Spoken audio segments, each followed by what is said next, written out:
vencedor, faloei coluna no santuário do meu Deus, e daí jamais sairá. Gravarei também sobre ele o nome do meu Deus, o nome da cidade do meu Deus, a nova Jerusalém, que desce do céu, vinda da parte do meu Deus, e o meu novo nome. Quem tem ouvidos, ouça o que o Espírito diz às igrejas. Põe a mão sobre a Bíblia e diga: Pai, fala ao meu coração, abre os meus olhos, os meus ouvidos, para que eu possa hoje, realmente, de fato, receber essa palavra. Em nome do Senhor Jesus, diga amém. Irmãos, a palavra, ela tem uma importância tão grande, tão fundamental, que, infelizmente, para muitos, ela se tornou comum. Infelizmente, muitas pessoas não entendem o valor da palavra. E por não entender o valor da palavra, as pessoas, elas não conhecem o que de fato a palavra pode fazer nas suas vidas. Ora, é sabido que cada igreja do Apocalipse representa um tempo ou representa um comportamento da sociedade, do povo, das populações mundiais de todos os tempos. Então, essas cartas foram trazidas, foram escritas pelo apóstolo João dentro da ilha de Patmos, prisioneiro na ilha de Patmos. Foram revelações que ele recebeu lá. E quando ele recebeu essas revelações, ele passou a enviar, carta por carta, a cada igreja, a todas as igrejas daquela época, porque nós, quando falamos das cartas, nós falamos do período também pretérito, ou seja, daquele momento, daquela igreja, daquela época. Mas cada carta tem a sua peculiaridade em relação às igrejas de todos os períodos, a formação da igreja em cada período. Então, quando, por exemplo, você vê a revelação a Éfeso, tem um tipo de comportamento. Quando você vai a Esmirna, demonstra outro comportamento espiritual da igreja. Ora, a igreja é um corpo, sim ou não? Mas esse corpo, ele logicamente, durante o tempo, durante a vida, nós somos transformados, ou devemos ser transformados pelo Evangelho. E o que as cartas dizem às igrejas, algumas ou quase todas foram chamadas a atenção pelo seu mau comportamento diante de Deus, ou seja, porque eles receberam o Evangelho, receberam a palavra apostólica, receberam a palavra de Cristo, eles receberam e viram os milagres que Jesus fez, que os apóstolos fizeram, mas algumas igrejas não estavam firmadas, não estavam preparadas para o anúncio. Que anúncio? A vinda de Jesus. Algumas pessoas pensam que a vinda de Jesus, o arrebatamento da igreja, ele só poderia acontecer agora nos nossos dias. Mas nós temos que saber dividir entre a volta de Cristo e o arrebatamento da igreja. Quando você vai estudar a escatologia bíblica, quando você vai analisar na visão pré-tribulacional, pré-milenar, e que também alberga o pensamento de divisão entre Israel e a igreja, tá? Então, quando a gente começa a ter essa visão, nós percebemos uma coisa, irmãos, que essa igreja que é corpo de Cristo, ela é exortada em Éfeso, em Esmirna, em Pérgamo, em Tiatira, em Sardes, em Laodiceia, mas em Filadélfia ela não é exortada. Em Filadélfia ela é parabenizada pelo seu comportamento. E o que fez Filadélfia ser diferente das demais? Ora, esse período que simboliza Filadélfia, esse comportamento que simboliza Filadélfia, e essa igreja que simboliza Filadélfia, é uma igreja que guardou a palavra. Olha só, diz assim, ó. Ao anjo da igreja em Filadélfia escreve estas coisas, diz o santo, o verdadeiro, aquele que tem a chave de Davi, que abre e ninguém fechará, e que fecha e ninguém abrirá. Versículo 7. Conheço as tuas obras. Em todas elas, o Senhor diz a mesma coisa. Conheço as tuas obras. Isso porque, se você ler o livro de Jeremias, no capítulo 17, a Bíblia mostra claramente que todas as obras são conhecidas por Deus. Todas. Porque o Senhor vai, a cada um, ele vai tratar conforme aquelas obras que praticou. Bispo, a salvação é pelas obras? Eu não estou falando de salvação. Eu estou falando de juízo. Amém? Juízo divino. O que é a tribulação? A tribulação, ela vai ser o juízo de Deus sobre o mundo. Então, para esse último juízo de Deus sobre o mundo, quer dizer, para o mundo, esse juízo de tribulação, na verdade, para Israel, né? E o mundo todo vai estar envolvido nesse juízo, é que nós temos que observar qual foi a igreja que foi no tempo, no comportamento, que foi separada para não estar nesse juízo. Apenas Filadélfia. Apenas Filadélfia. E ele diz assim, ó. Conheço as tuas obras, eis que tenho posto diante de ti uma porta aberta, a qual ninguém pode fechar. Que tens pouca força, entretanto, guardastes a minha palavra e não negaste o meu nome. Quando ele fala em força, tá? Algumas traduções do grego vão levar ao entendimento de realmente recursos, de quantidade de recurso para fazerem a obra. Ele diz, eu sei que tens pouca força, entretanto, guardaste a minha palavra e não negaste o meu nome. Eis, farei que alguns dos que são da sinagoga de Satanás, desses que a si mesmos se declaram judeus e não são, mas mentem, eis que os farei vir e prostrar-se aos teus pés e conhecer que eu te amei. Porque guardastes a palavra da minha perseverança. Também eu te guardarei da hora da provação que há de vir sobre o mundo inteiro para experimentar os que habitam sobre a terra. Então, essa é uma declaração de Deus a Filadélfia. Mas, quando você vai para Laodiceia, que é o último período da igreja na terra, isso não quer dizer que hoje não tenhamos Esmirna, Sardes, Filadélfia, todos os comportamentos das igrejas que foram exortadas estão aqui, ó, em vocês. Estão aqui, nesse lugar. Você pode adquirir o comportamento de qualquer uma delas. E você pode tomar para si a exortação dada a cada uma. Mas se você quer ser arrebatado, você vai ter que entender que Filadélfia será tirada da tribulação porque guardou a palavra de Deus. Amém? Então eu queria citar para vocês Apocalipse 12, como você vai vencer por meio da palavra o diabo, a serpente, o dragão. Ele diz assim, versículo 10. Podemos? Então ouvi grande voz do céu proclamando, agora veio a salvação, o poder, o reino do nosso Deus e a autoridade do seu Cristo. Pois foi expulso o acusador de nossos irmãos, o mesmo que os acusava de dia e de noite diante de nosso Deus. Eles, pois, a igreja, o venceram por causa do sangue do Cordeiro. Você pode colocar aí do lado de sangue do Cordeiro, pacto da nova aliança. Amém? E por causa da palavra do testemunho que deram. E mesmo em face da morte, não amaram a própria vida. Amém? Então, esse povo que guardou a palavra, vence o diabo.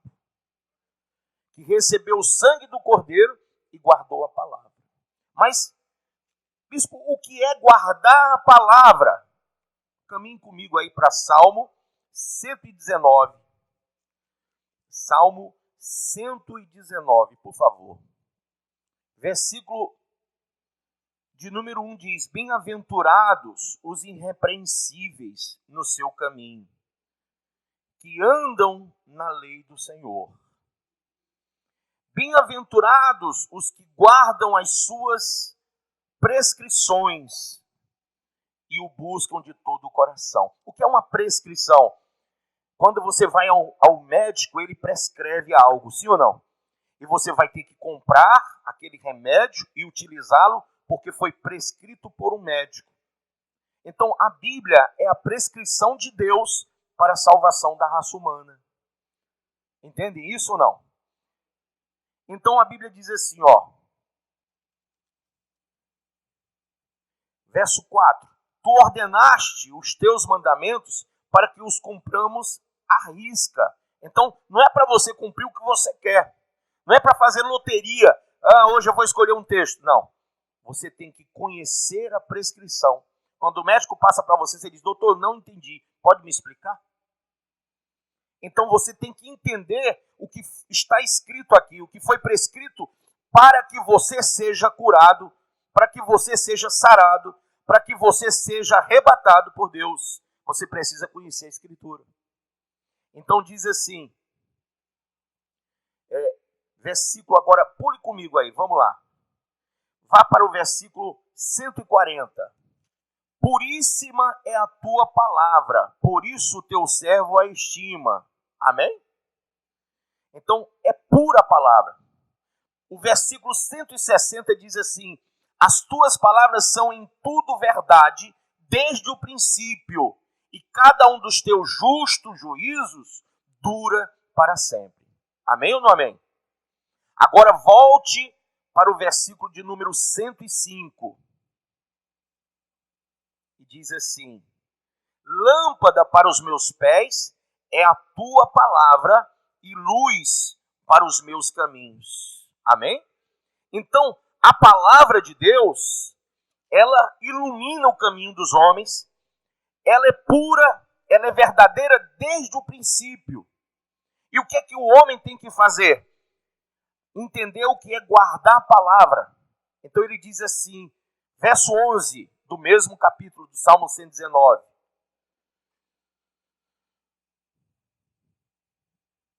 Diz assim: guardo no coração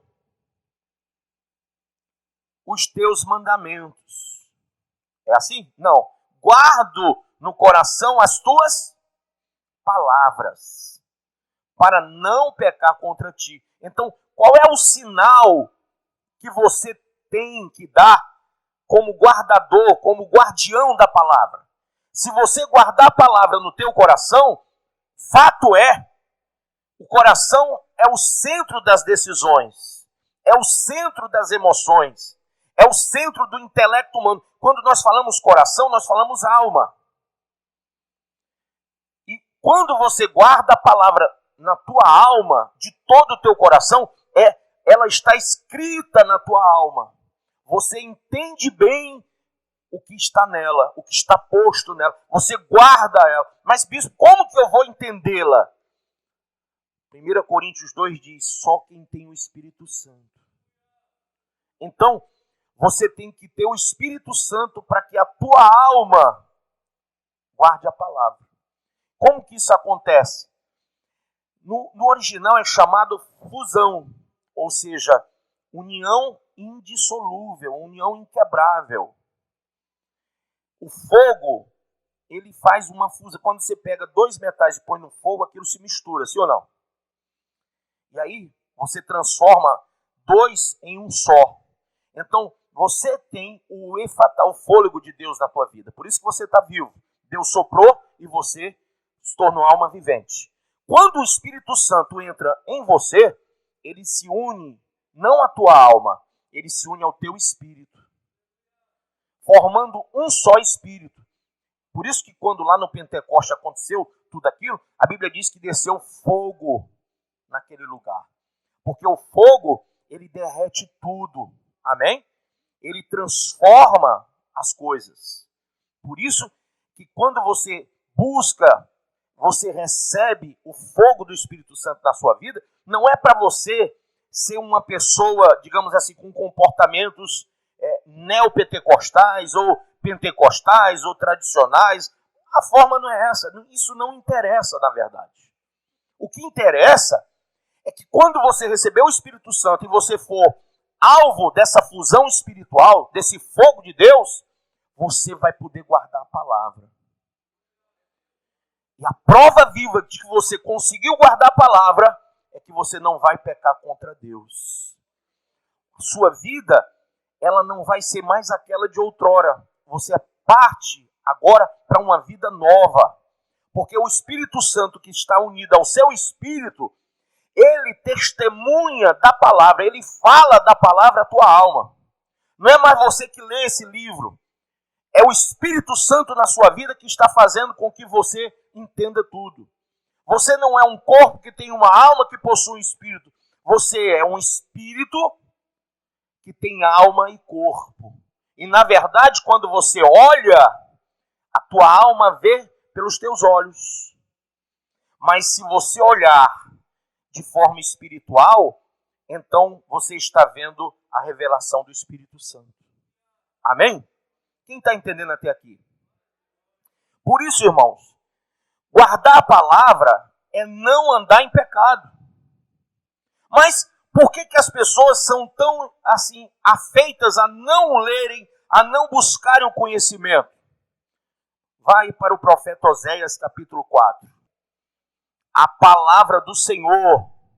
Ouvir a palavra do Senhor. O grande problema de Israel, e por isso que Israel vai para a tribulação, é que eles não deram ouvidos à palavra do Senhor.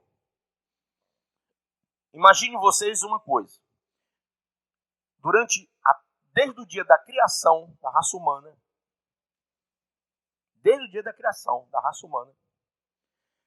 Deus tentou fazer aliança com os homens. A primeira aliança que Deus fez, o homem ainda estava no Éden.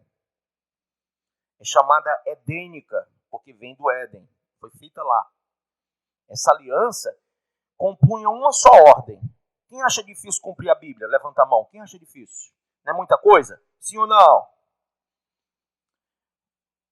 Pois eu vou dizer para você uma coisa. Quando foi feita a primeira aliança, só tinha uma só ordem. Sabe qual era? Quem sabe? Do fruto da árvore que está no meio do jardim, a árvore do conhecimento do bem e do mal, não comereis. Pois se comerdes, certamente morrerás e não viverás. E a ordem estabelecida dizia assim: mas de todas as outras árvores, dos animais, de tudo, vocês podem comer. Só uma árvore que você não pode. Milhares de árvores que tinham ali, milhares de frutos gostosos, apetitosos aos olhos, a tudo. O homem podia pegar de tudo, mas só uma árvore ele não podia pegar. Foi o que o homem fez? Quebrou o pacto e pegou do fruto. E a consequência dessa quebra de aliança foi ser expulso do Éden. Então, quando ele foi expulso do Éden, veio uma segunda aliança chamada adâmica. Foi quando Deus disse: agora, do suor do teu rosto comerás. E com Adão, o Senhor falou com Eva e colocou as coisas agora como deveriam ser. Adão passou a sofrer as consequências da quebra da aliança lá no Éden. Deus colocou 2 anjos com espada de fogo para não deixá-los entrar. Eles sabiam o caminho do Éden, mas não podiam entrar lá, porque lá tinha a árvore da vida. Entende? E eles não podiam prová-la porque eles tinham recebido a morte por causa da desobediência. Então, Deus pediu ao homem muita coisa? Não coma de uma árvore, mas ele comeu. E tudo que Deus falou com Adão, depois disso, foi para que Adão permanecesse justo. Você vai ver que Adão gera 2 filhos e um mata o outro. E qual foi a relação desse ordenamento? Simplesmente Deus disse a Caim: amanhã você pode trazer algo melhor. Isso aí eu não recebo. Mas Caim matou o irmão. E aí surgiu uma geração de gente ruim, geração de Caim. E como Abel havia morrido, Sete nasceu de Adão e Eva e surgiu de Sete uma geração boa. Amém ou não amém? Enfim, nós entendemos que isso daí aconteceu porque o homem quebrou a aliança. E Deus, para resolver, mais uma vez, trouxe o dilúvio, que foi um juízo. Sobre o mundo todo vieram as águas. Quem ficou livre? Noé, sua mulher, seus 3 filhos e suas 3 noras. É ou não é? Qual foi a aliança noética? Teve até um arco no céu e Deus disse: crescei e multiplicai, povoai a terra e tudo que Deus disse a Adão e Eva, disse a Noé, agora iniciando, né, o povo novamente. Mas, irmãos, tinha um tal de Cã, filho de Noé, que fez coisa ruim. E aí, ele foi amaldiçoado.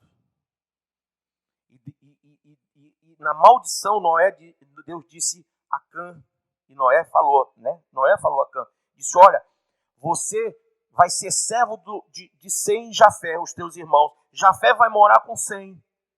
E você vai servir a Sem e a Jafé. E a tua terra será deles. De Cã nasceu Canaã, o povo de Canaã, os povos cananeicos, Jebuseu, Ferezeu, Amorreu e vários povos que tinha ali. Quando Deus fez outra aliança para resolver o problema, ele fez com Abraão, não foi? A aliança abrâmica, uma aliança de fé.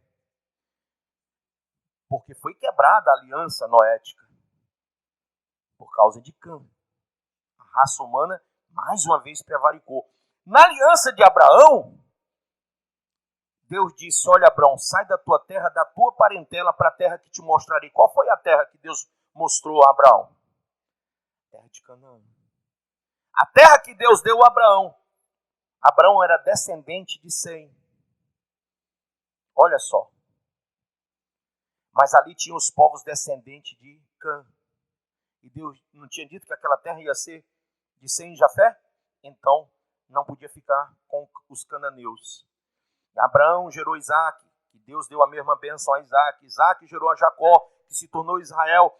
Israel teve filhos, não foi? E esses filhos cresceram e multiplicaram aonde? Lá no Egito, por causa de José. Se tornaram um povo grande, numeroso, mas escravizado.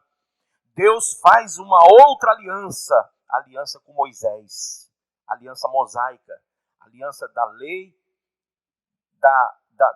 dos costumes, a aliança civil e a aliança religiosa.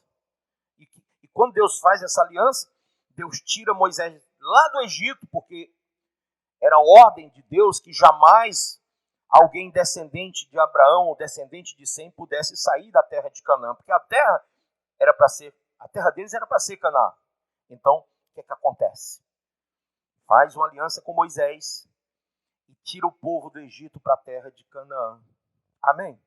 Durante 39 anos o povo fez tudo que era mal no deserto, mesmo com todos os milagres. O povo fez tudo errado. E aí só entrou a segunda geração. Nem Moisés entrou. Quem entrou foi Josué e Caleb liderando o povo, não foi? E quando eles foram entrar, foi feita uma nova aliança ali, para que eles entendessem o que Deus falou a Abraão, a Isaac, a Jacó e também a Moisés. O tratado de Deus com eles era a mesmíssima coisa que foi dita a Abraão. Mas eles tinham que entrar na terra sabendo. Irmãos, Mesmo Deus tendo feito essa promessa, essa aliança, o povo entrou na terra. E lembra o que Josué disse? Olha, foi assim que o profeta Moisés falou. Foi assim que Deus falou para Moisés. Está aqui os 10 mandamentos, está aqui tudo, está toda a lei civil, tudo que Deus ordenou pelo profeta, tudo que Deus ordenou para o povo. Se vocês querem fazer isso, façam. Lembre-se, está lá no mandamento que Deus deu a Moisés. Não adulterarás, não cobiçarás o boi do teu próximo, vizinho, a mulher dele. Não está? Está escrito assim, não farás para ti imagem de escultura, nem semelhança alguma, do que há em cima no céu, embaixo da terra ou embaixo da terra nas águas. Não te curvarás a elas, nem as servirás. Pois eu sou o Senhor teu Deus, Deus zeloso, que visito a maldade dos pais dos filhos até a 3ª e 4ª geração daqueles que me aborrecem. Mas faço misericórdia até 1000 gerações daqueles que me amam e guardam as minhas palavras. Olha que coisa. E o povo entra, Josué diz, vocês estão entrando, agora preste atenção. Se vocês querem servir a Deus, sirvam. Se não, é problema de vocês. Mas eu e minha casa serviremos ao Senhor. O povo entrou na terra e fez tudo errado de novo, gente. Tudo. Tudo errado. E aí, Deus, percebendo o erro deles, eles foram dominados pelos babilônicos, pelos medos, pelos persas, pelos gregos, pelos romanos, agindo errado. Deus fez uma aliança com Davi, o rei Davi, e disse, olha, o teu reino será perpétuo. Nunca vai faltar alguém para assumir o teu trono. Vai ser a de perpétuo. E aí você diz, mas como? Se Davi morreu, Salomão morreu, e cadê esse rei hoje que não está em Israel? Sim ou não? Não tem rei em Israel. Tem? Lá não é uma monarquia. Hoje Israel não tem um monarca. Tem um primeiro-ministro e tem um parlamento. Então onde está o rei prometido pelo próprio Deus na aliança que fez com Davi, que seria a de perpétuo, seria eterno?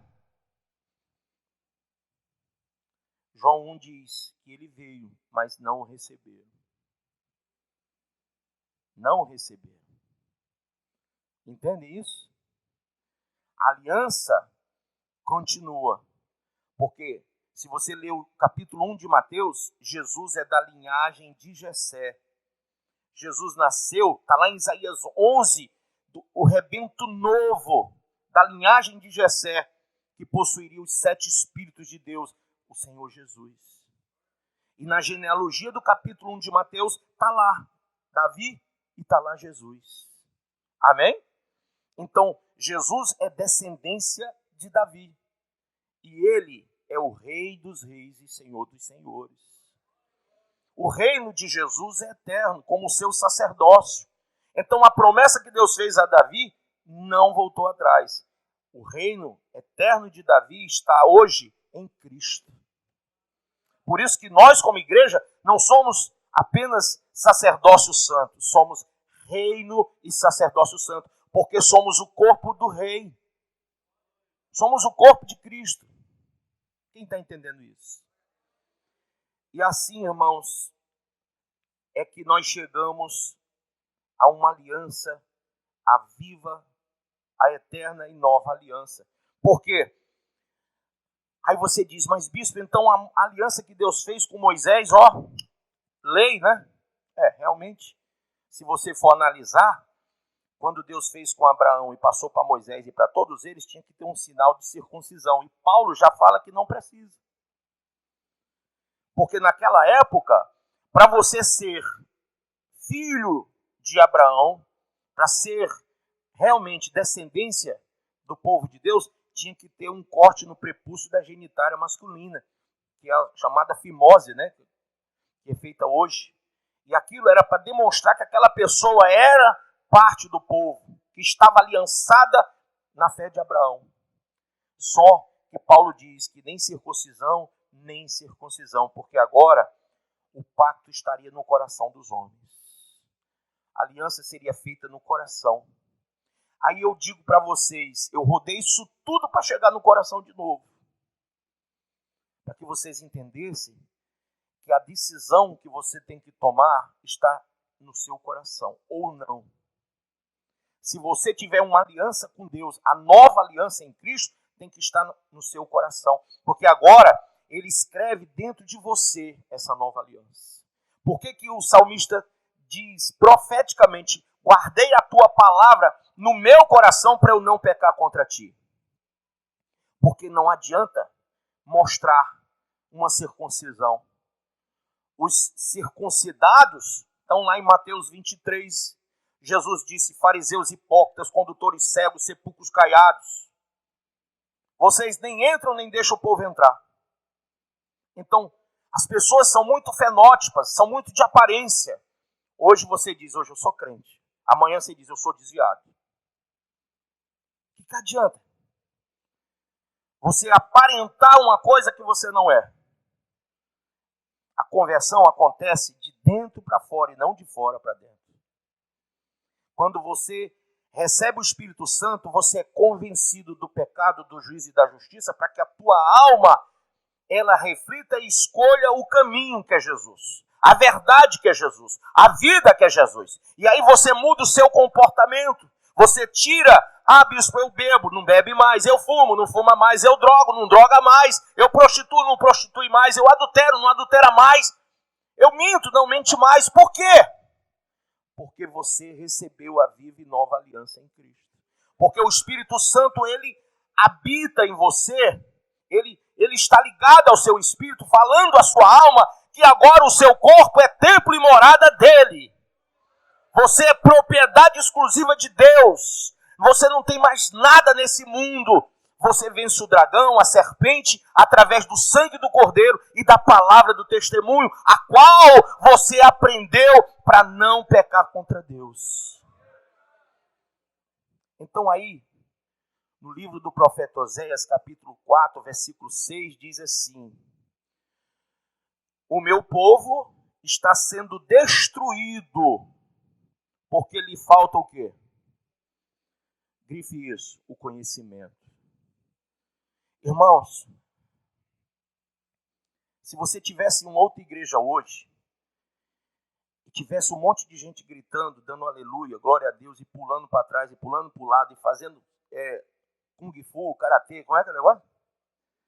Sim ou não? É uma opção sua, sim ou não, pessoal? Mas eu pergunto, você teria aprendido a palavra de Deus? Você teria conhecido o que eu acabei de falar? O povo não é destruído porque ele pula ou deixa de pular. O povo não é destruído por causa da liturgia do culto.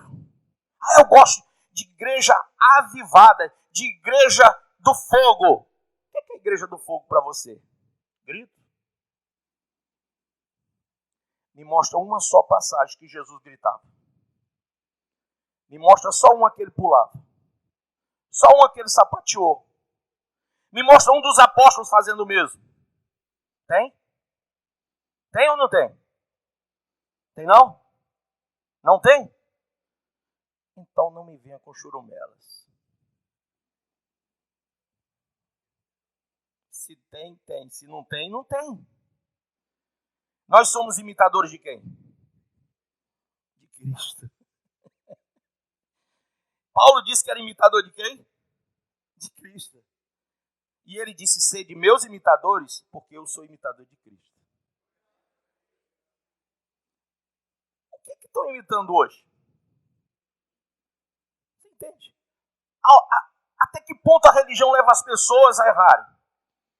Há liturgias, há ritos que desagradam a Deus, irmãos. Imagine, Deus não está no meio dessas coisas absurdas que se fazem hoje. Deus está onde a palavra é ensinada. Porque a Bíblia diz, conhecereis, João 8, simples e direto, a verdade, e a verdade vos libertará. Jesus disse assim, nisso sereis meus discípulos, se conheceres a minha palavra.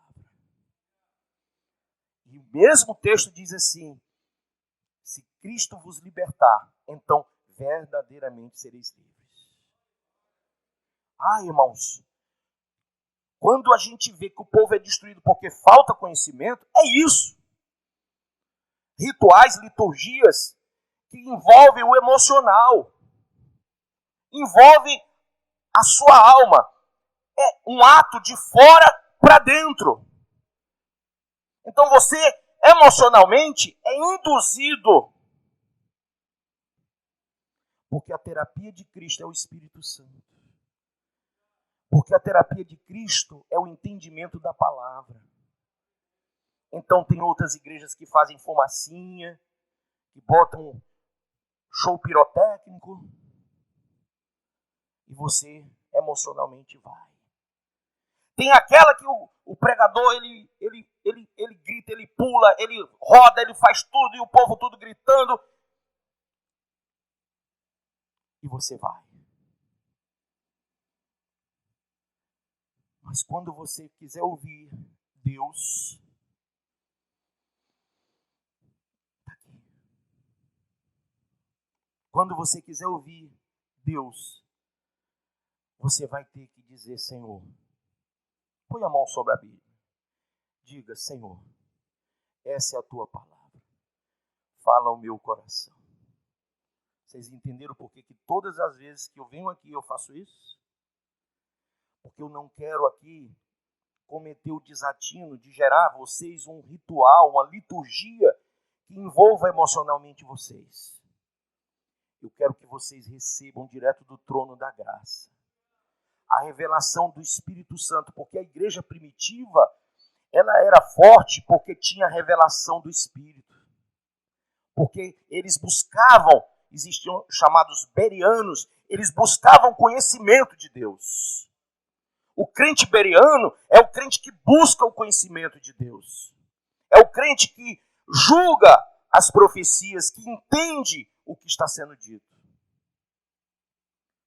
Eu posso falar quilos e quilos e quilos e toneladas de coisas e você não me entender. Mas se chegar alguém dizendo assim, eis que o Senhor te diz, pá, o que acontece? Ai, meu Deus! Sim ou não? Sim ou não? Sabe o que é isso? Isso se chama ignorância. Bispo, o senhor não acredita em revelação? Claro que acredito. Eu sou profeta.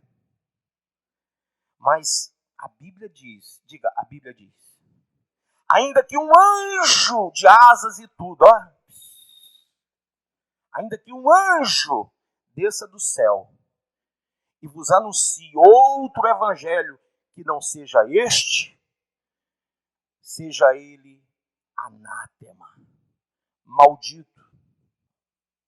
Então, irmãos, nós temos que entender, compreender porque estamos aqui agora. Assembleia solene, a Bíblia diz que tem que ser com decência e ordem. Assembleia solene, porque quando a palavra é falada, vá lá para o livro do Esdras depois, leia o livro de Esdras, leia o livro de Neemias, principalmente lá pelo capítulo de número 8, 9, você vai ver que quando eles foram citar a palavra para o povo, na reconstrução do muro e do templo, na época de Zorobabel, o povo ficou em pé por mais de 12 horas, em reverência à palavra, calados e em pé. Debaixo de quê? De nada, no sol. Em reverência à palavra. Ouvindo a palavra, para lembrar dos estatutos, leis e mandamentos de Deus. Entendem isso? Então, hoje as pessoas, elas não querem dar tempo para isso. Parece que tem que ter um carbureto espiritual. Sabe aquele negócio que aplica nos animais, aliás, nas frutas, né? aquelas injeções que dão nos animais, nasce um pinto, amanhã já é um frango. Hoje os evangélicos, os que vêm à igreja, eles querem do dia para a noite serem maduros. E eles estão pulando as etapas. E a grande etapa, e a maior etapa, é você buscar o Espírito Santo e a palavra de Deus. Todo mundo quer só ir para o culto no domingo. Todo mundo quer só cantarolar hinos em casa. Eu perguntei para uma senhora católica lá na praia da Beira-Mar, né? Eu perguntei assim para ela: a senhora já leu a Bíblia? Ela disse que desde novinha, ela já é uma senhora de 60 anos, então desde nascida católica. Eu disse: a senhora frequenta a missa? Frequenta. A senhora já leu a Bíblia? Não. A senhora já leu alguma coisa da Bíblia? Eu li uns Salmos, eu li também alguma coisa ali do Joel, que eu gosto muito de Joel. Eu gosto também daquele, como é o nome, rapaz? Aquele que passou uma tribulação e ficou pensando: será que é Joel? Esse mesmo. E eu fiquei olhando e eu disse: meu Deus, o que adianta? Quantas pessoas hoje, irmãos, estão aí cultuando, ou melhor, se apresentando diante de Deus sem saber o que estão fazendo? Aquele que vai num centro de macumba, de umbanda, as religiões eles olham para aquilo e dizem: isso aqui é a minha adoração. Os que vão no espiritismo, a mesma coisa. Os que vão no budismo, os que vão no hinduísmo, os romanos. Mas a Bíblia diz que só há um Deus. Só há um Senhor. E só há um mediador entre Deus e os homens, Jesus Cristo. Amém? Então, ou você entende o que a Bíblia diz, ou você vai se perder nessa miscelânea de religiões, de dogmas, de liturgias que existem, inclusive hoje, dentro da igreja evangélica também. Porque hoje o povo não adora a imagem, mas adora a homens. Né? Adora. Um tempo desse, eu observava assim, com muita tristeza no coração, como o povo adora homens. Jesus está se apresentando a você. Amém? Ele é a nova e viva aliança. Não há outro caminho. E você pode se perder nessa jornada porque você não está observando a palavra. A igreja que vai ser arrebatada, ela conhece bem, ela guarda a palavra e ela vive a palavra. Só para terminar, entenda. Bispo, por que eu não consigo me firmar? É porque você não guardou a palavra. Quando você guarda a palavra, você tem temor a Deus. O princípio da sabedoria. O que é sabedoria? Não é conhecimento? Alguém prova o seu conhecimento? A Bíblia diz: o princípio da sabedoria é o temor a Deus. Então, se você conhece a palavra, você teme ao Senhor. Você conhece os ais. A historicidade que eu acabei de passar para vocês das diversas alianças mostram os diversos juízos. E vai vir um agora, chamado grande tribulação. Então, eu, conhecendo a palavra, posso me defender. Se eu entendo, interpreto, se a minha hermenêutica me conduz a ter temor, eu vou me desviar do mal. Amém? Jó, no capítulo 1, mostra quem era Jó. Por que Jó venceu tudo? Toda a tribulação que ele passou, ele venceu e saiu vitorioso. Por quê? Diga comigo: porque ele era íntegro, reto, temente a Deus e se desviava do mal. Faça isso. Amém? Fique de pé.